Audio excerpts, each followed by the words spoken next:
So आता ही जी method आहे ही अतिशय सिम्पलेस्ट मेथड आहे. फक्त याच्यामध्ये रिक्वायरमेंट काय आहे की आपल्याला एक सिंगल क्रिस्टल लागतो 1 mm डायमेन्शनचा किंवा त्याच्यापेक्षा मोठा सिंगल क्रिस्टल. आणि दुसरी रिक्वायरमेंट काय, एक्सरेज ऑफ कंटिन्युअस वेवलेंथ, म्हणजे कंटिन्युअस वेवलेंथ त्याला आपण व्हाईट एक्सरेज म्हणतो. 0.2 अँगस्ट्रॉम पासून 2 अँगस्ट्रॉम पर्यंतचे वेवलेंथ त्याच्यामध्ये असते. तर या दोन रिक्वायरमेंट आपल्याला या लॉय मेथडमध्ये आहेत. आणि it is very simple method.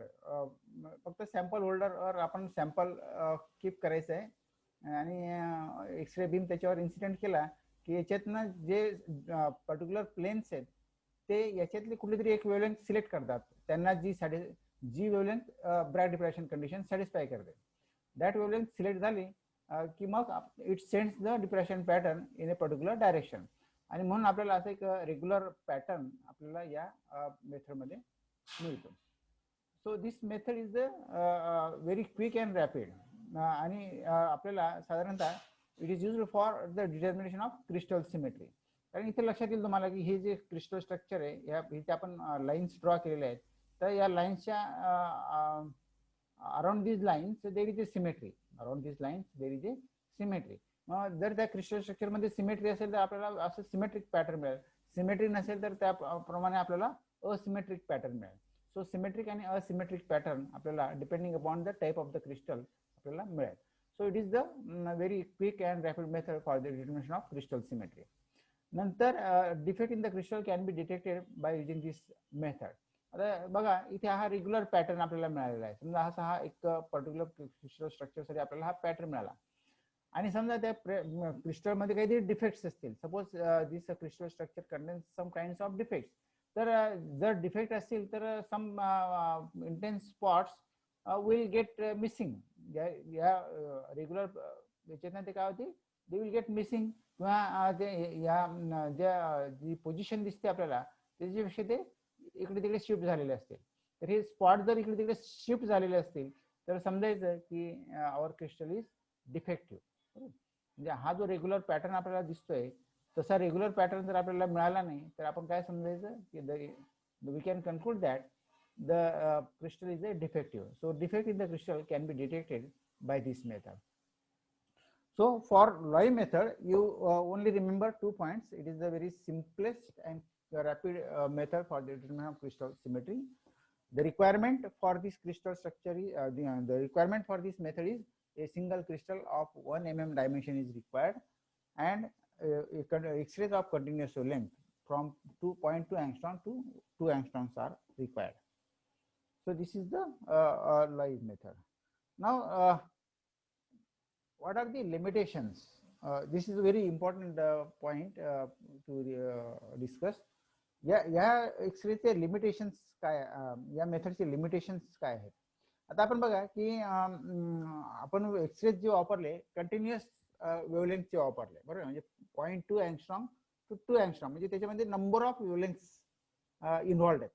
Number of wavelengths involved आहेत. आणि आपली ब्रॅग डिफ्रॅक्शन कंडिशन काय, 2d sin θ is equal to n lambda बरोबर. आता n काय, order of diffraction. n is the order of diffraction. म्हणजे समजा एक लॅम्बडा 1 साठी suppose for lambda 1 and for n is equal to 1 Bragg diffraction condition is satisfied. समजा एका particular प्लेनने lambda 1 आणि n1 साठी एक ब्रॅग डिफ्रॅक्शन कंडिशन सॅटिस्फाय केली. But this Bragg diffraction condition can also be satisfied for another wavelength. आपण दुसऱ्या wavelength साठी पण ती सॅटिस्फाय होऊ शकते बट फॉर ऑर्डर सेकंड. म्हणजे for n is equal to 2. For n is equal to 2 म्हणजे n इज इक्वल टू 2 साठी पण ती कंडिशन सॅटिस्फाय होईल. म्हणजे पहिल्या केस मध्ये n1 लॅम्बडा 1 साठी कंडिशन सॅटिस्फाय झाली. दुसऱ्या याच्यासाठी same wavelength but for n2 for म्हणजे सेकंड ऑर्डर साठी ती ब्रॅग डिफ्रॅक्शन कंडिशन सॅटिस्फाय झाली. लॅम्बडा 2 साठी समजा सेकंड ऑर्डर साठी ती सॅटिस्फाय झाली. म्हणजे काय झालं की because of this wide range of wavelengths it is possible for several wavelengths to reflect in different orders from a single plane. म्हणजे एकाच प्लेन पासून वेगवेगळ्या ऑर्डर्स साठी डिफ्रॅक्शन मिळू शकतं आपल्याला. the same plane may diffract different wavelengths. The same plane may diffract different wavelengths for different orders in the same direction. म्हणजे त्यांची डायरेक्शनची ती सेम मिळेल. म्हणजे देर इज ए ओव्हरलॅपिंग. म्हणजे the different orders of the reflection may super impose on a single spot. म्हणजे जर आपल्याला single spot मिळते त्या ठिकाणी आपल्याला डिफरंट ऑर्डर्स आपल्याला ओव्हरलॅप होताना दिसतात. So this makes this difficult to determine from the reflected intensity and the determination of the crystal structure. आता येथे एक लक्षात हा थोडा कॉन्सेप्ट जाणून घ्या की आपल्याला या मेथडचे लिमिटेशन्स किंवा डिसएडव्हान्टेज काय आहेत की आपली या in this method the wavelength of X-rays is 0.2 to 2 angstrom आणि म्हणजे वाईड रेंज आहे. 0.2 पासून 2 अँगस्ट्रॉम म्हणजे फार मोठी रेंज आहे. So it is possible for several wavelengths to reflect in different orders from a single plane. म्हणजे सेम प्लेन पासून ह्या ज्या वेवलेंथ त्यांच्या ज्या डिफरंट ऑर्डर्स आहेत n=1, n=2, n=3 तर ह्या ओव्हरलॅप होण्याची शक्यता जास्त असते आणि म्हणून the different orders of reflection may superimpose on a single spot and this makes it difficult for the determination of reflected intensity and the determination of crystal structure. So this is the disadvantage or limitation of this Loy method. Now the next method, second method is the rotating crystal method. This is a rotating crystal method.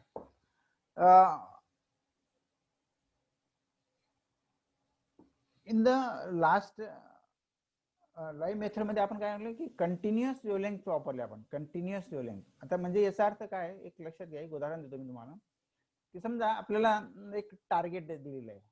आपण त्या टार्गेटवर एक एक दगड न मारता समजा मी 100 दगड दिले तुम्हाला आणि ते 100 दगड तुम्ही एकाच वेळेला थ्रो केले बरोबर तर त्याच्यातले बरेचसे त्या टार्गेटला हिट करतील बाकीचे हिट करणार नाही बरोबर. म्हणजे जे एक ज्या पर्टिक्युलर अँगलने तुम्ही थ्रो केले तेवढे ते सिलेक्ट करतील आणि दॅट विल गेट डिफ्रॅक्टेड बरोबर. So it is the impact of this varied wavelength. It is the impact of varied wavelength बरोबर. आता in the rotating crystal method the situation is quite different. आता in this method also we requires a single crystal. ज्याच्यात सुद्धा आपल्याला single crystal requirement आहे बरोबर. But in this case a beam of monochromatic X-rays. त्या ठिकाणी आपण काय केलं beam of monochromatic X-rays is used. म्हणजे एका सिंगल वेवलेंथचा आपण एक्सरेज वापरला.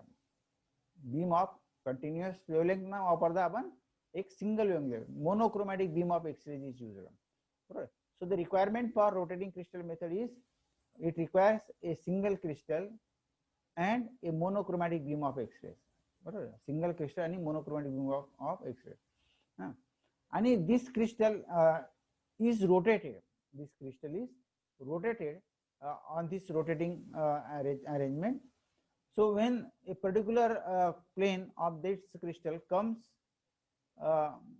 when a particular plane is oriented in such a way that it satisfies the Bragg depression condition. ज्या वेळेला हा क्रिस्टल रोटेट होताना एक अशी पर्टिक्युलर पोझिशन येईल एखाद्या प्रत्येक प्लेन साठी की ब्रॅग डिप्रेशन कंडिशन काय होईल सॅटिस्फाय होईल. तर ज्यावेळेला ही ज्या अँगलला हा प्लेन ओरिएंट असेल या एक्सरे बीमला त्या अँगलला काय होईल the Bragg diffraction condition will get satisfied and the intense spot is obtain in a particular direction. So here you will have to keep this crystal rotating continuously. आणि ज्या ज्या वेळेला हे जे प्लेन्स डिफरंट प्लेन्स आहेत when these planes comes in such a position that in such a way that the Bragg depression condition is satisfied, then you will get the diffraction pattern. So in this method a single crystal is rotated about a fixed axis in a beam of monochromatic X-ray.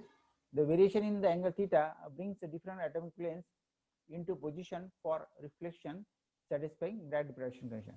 So variation in the angle of theta brings. आता आपण हा angle theta काय करतोय due to the rotation we are changing this theta आणि एक particular अँगलला म्हणजे एक particular पोझिशनला एक पर्टिक्युलर प्लेन हा ब्रॅग डिप्रेशन कंडिशन काय करतो सॅटिस्फाय करतो. सो आता ही in this arrangement this is the rotating crystal method camera. याच्यामध्ये सुद्धा एक फोटोग्राफिक फिल्म कोन करून बसवलेली असते एक सिलेंड्रिकल फॉर्म मध्ये आणि हा X ray beam is incident on this. So you will get a concentric circles on this photographic film. So rotating crystal X-ray camera is shown in this figure. The film is mounted in a cylindrical holder concentric with rotating spindle on which the single crystal specimen is mounted. म्हणजे हा single crystal आपण mount केलेला आहे आणि त्याच्या अवतीभोवती आपण एक photographic film cylindrical photographic film आपण लावलेली आहे. तर dimension of the crystal required is 1 mm. A monochromatic beam of X-ray is incident on the rotating crystal. The beam is diffracted from a given crystal plane when the Bragg condition is satisfied. आता ज्यावेळेला आपण हा rotate करतोय crystal तर जो plain ज्या अँगलला brag diffraction condition satisfy करेल त्या प्लेनचा आपल्याला इंटेन्स स्पॉट आपल्याला एका पर्टिक्युलर डायरेक्शनला मिळेल. सो म्हणजे असं प्रत्येक प्लेन आपण या अँगल मध्ये आणणार डिफ्रॅक्शन अँगल मध्ये आणणार आणि प्रत्येक प्लेन पासून आपण डिफ्रॅक्शन घडवून आणणार. So monochromatic beam of X-ray is incident on the rotating crystal. The beam is diffracted from a given crystal plane when the Bragg condition is satisfied. So this is the rotating crystal method. Again, this method is simple, but it is not as rapid as Loy method, because in the Loy method, as soon as you put the sample, you will get the diffraction pattern. But in rotating crystal method, you will have to rotate the crystal with the rotating arrangement, so it will take some time to record the pattern on the film, but again it is the quick and rapid method. This is the beam is diffracted from a given crystal plane when the Bragg condition is satisfied. So the advantage of this method is that it does not require a continuous beam of X-rays, it requires a monochromatic beam of X-rays. बरोबर, कारण monochromatic beam of X rays produce करणं सोपं असतं as compare to the continuous wavelength X rays. कारण आपल्याला एकाच वेळेला सगळ्या वेव्हलेंथचे एक्सरेस जनरेट करण्यापेक्षा एक पर्टिक्युलर वेव्हलेंथचा एक्सरेस जनरेट करणं सोपं असतं. And that's why this method is more convenient for the study of crystal structure. आणि in this method you will get this concentric circles recorded on this photographic film. Now the third method, which is the most widely used method, 10 minute time राहिला, 10 मिनिटात आपल्याला discuss करायचं आहे. So the most widely used method is the powder method. So the advantage of this powder method is that the powder method does not require a sample in a single crystal form. पहिली महत्वाची गोष्ट काय की जो sample required आहे it is not required in a single crystal form. जसा Laue method मध्ये आणि रोटेटिंग क्रिस्टल मेथड मध्ये we requires a sample in the form of single crystal. बरोबर, of the approximate size of 1 mm, कमीत कमी आपल्याला 1 mm चा जो क्रिस्टल लागतो. But we know most of the crystals are polycrystalline in nature. म्हणजे असं सिंगल क्रिस्टल मिळवणं फार कठीण काम असतं. It is very difficult to obtain a single crystal. So generally the crystals are polycrystalline in nature आणि म्हणून the material in the form of powder is used. आता when the material is crushed into the powder it is a polycrystalline material. It is a polycrystalline material. So the powder may contain is small tiny crystals. Powder may contain small tiny single crystals. म्हणजे आता powder जरी आपण form केला पण त्या powder मध्ये काय it is A the powder contains a small tiny single crystals. असे छोटे छोटे मिलियन्स ऑफ और ट्रिलियन्स ऑफ सिंगल क्रिस्टल्स त्या पावडर मध्ये कंटेंट असतात. बरोबर.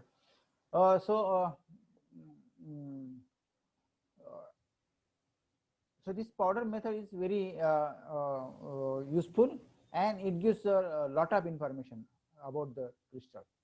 So it gives the information about the impurities present in the crystal.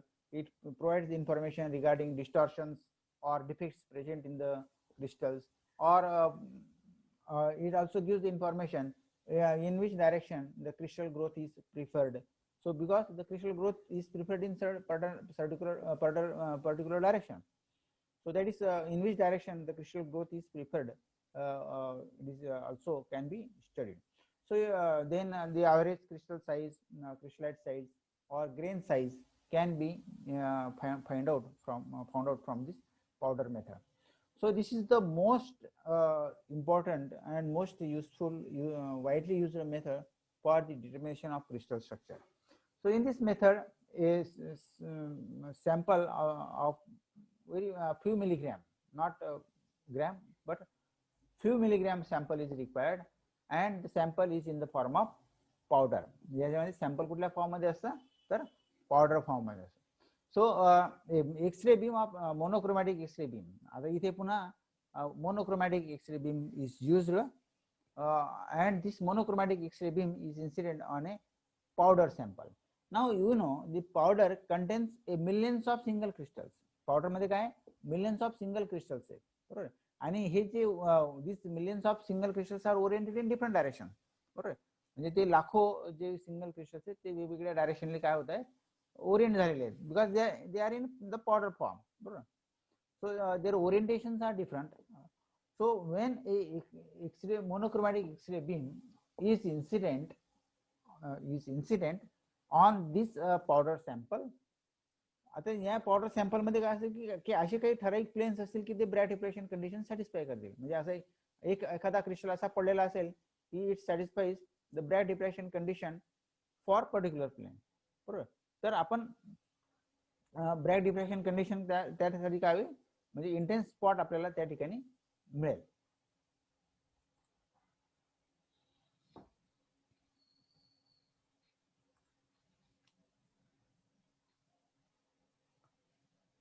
So here the millions of small tiny single crystals are oriented in different directions.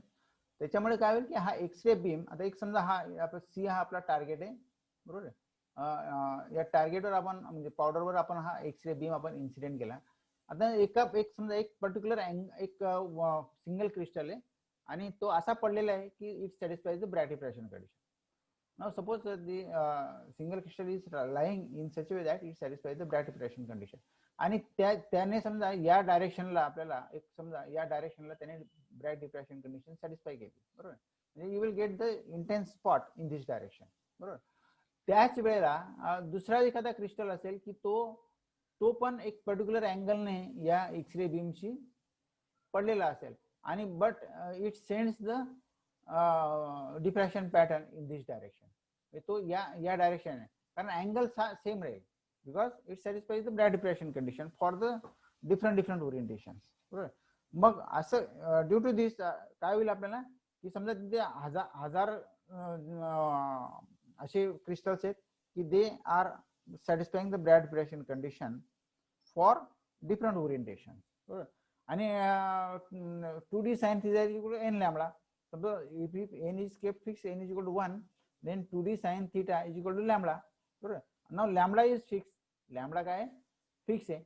So for that fixed value of lambda, the d is also constant. So for particular angle theta, so 2D sin theta is equal to lambda condition will be satisfied, bro. 2D sin theta is equal to lambda, this condition will be satisfied. म्हणजे एक θ1 साठी ह्या डायरेक्शनला आपल्याला condition satisfy झाली. दुसरा crystal घेतला आपण त्याच्यासाठी θ2 घेतला, थीटा सेम राहील, थीटा काय राहील सेम राहील, फक्त डायरेक्शन मात्र वेगळी राहील. So in this way in different direction there are different planes which satisfies the bright diffraction condition. So in powder method you will get a concentric circles. आता बघा हे concentric circles आपल्याला या ठिकाणी मिळाले. So if this method, this whole assembly is kept in a photographic camera or powder method camera, so that we can record the concentric circles.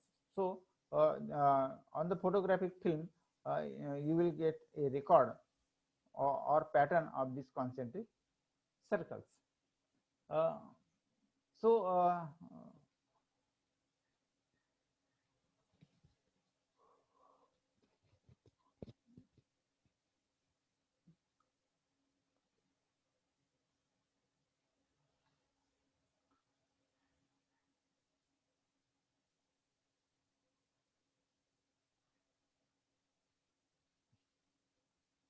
So these concentric circles will be obtained, and these circles corresponds to different order of diffraction. So on the photographic film, you will get as concentric circles,